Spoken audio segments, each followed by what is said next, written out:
നമസ്കാരം. വേദാംഗ ജ്യോതിഷത്തിലെ അമൂല്യമായ അറിവുകളും ആധ്യാത്മിക ജ്ഞാന ഉപദേശങ്ങളും പകർന്നു തരുന്ന പ്രശാന്തം ആസ്ട്രോ ചാനലിലേക്ക് ഏവർക്കും സ്വാഗതം.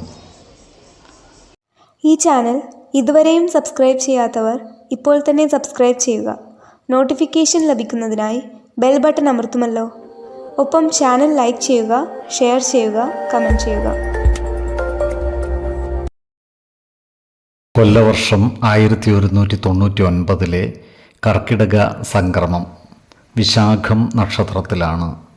കർക്കിടകം 1-ാം തീയതിയിലെ ഗ്രഹനില അനുസരിച്ച് ഇടവം രാശിയിൽ സർവേശ്വരകാരകനായ വ്യാഴവും കുജനും, മിഥുനത്തിൽ ആദിത്യനും, കർക്കിടകം രാശിയിൽ ബുധനും ശുക്രനും, കന്നിയിൽ കേതുവും, തുലാം രാശിയിൽ ചന്ദ്രനും ഗുളികനും, കുംഭത്തിൽ ശനിയും, മീനം രാശിയിൽ രാഹുവും സ്ഥിതി ചെയ്യുന്നു.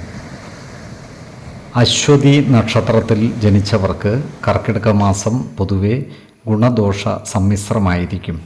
ഈ നക്ഷത്രക്കാർക്ക് കർമ്മ മേഖലയിൽ കാര്യങ്ങൾ അനുകൂലമായിരിക്കും. ഇവരുടെ സാമ്പത്തിക നില മെച്ചപ്പെടുന്നതുമാണ്.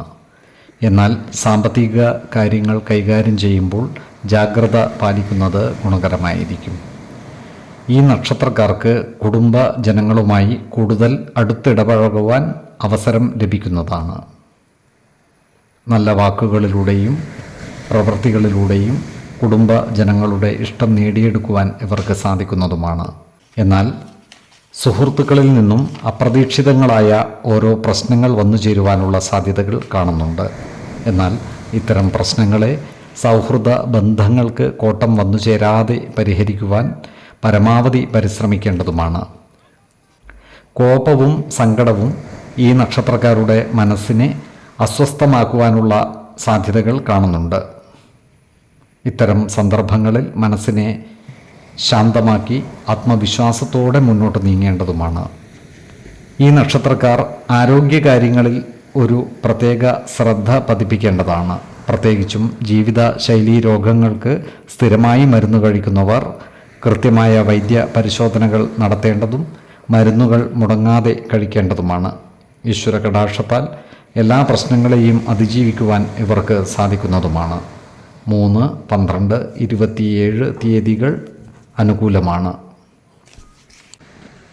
ഈ നക്ഷത്രക്കാർ ജനിച്ച സമയത്തെ അടിസ്ഥാനമാക്കിയുള്ള ജാതകത്തിലെ ലഗ്ന രാശിയുടെയും ലഗ്ന അധിപന്റെയും സ്ഥിതിയും ശുഭ പാപ ഭാവങ്ങളുടെ സ്ഥിതിയും ഓരോ രാശിയിലെയും ഗ്രഹങ്ങളുടെ സ്ഥിതിയും അനുസരിച്ച് ഇവരുടെ പൊതുഫലത്തിൽ ഏറ്റക്കുറച്ചിലുകൾ ഉണ്ടാകുവാനിടയുണ്ട്. കുടുംബ ദേവതകളെയും ഇഷ്ട ദേവതകളെയും ഉപാസിക്കുന്നത് ഇവർക്ക് ആയുരാരോഗ്യ സൗഖ്യമേകും. ഇഷ്ടദേവതാ മന്ത്രം 108 തവണ ദിനംതോറും ലിഖിത ജപം ചെയ്തു വരുന്നത് ഇവർക്ക് സർവ ഐശ്വര്യങ്ങളുമേകും. നല്ല വ്യക്തി സാധനകളോടെയും ഉപാസനകളോടെയും മുന്നേറിയാൽ സർവേശ്വരാനുഗ്രഹത്താൽ ഇവരുടെ സർവകാര്യങ്ങളും മംഗളകരമാകും. നന്ദി, നമസ്കാരം. ജ്യോതിഷരത്നം പ്രശാന്ത് കണ്ണോം.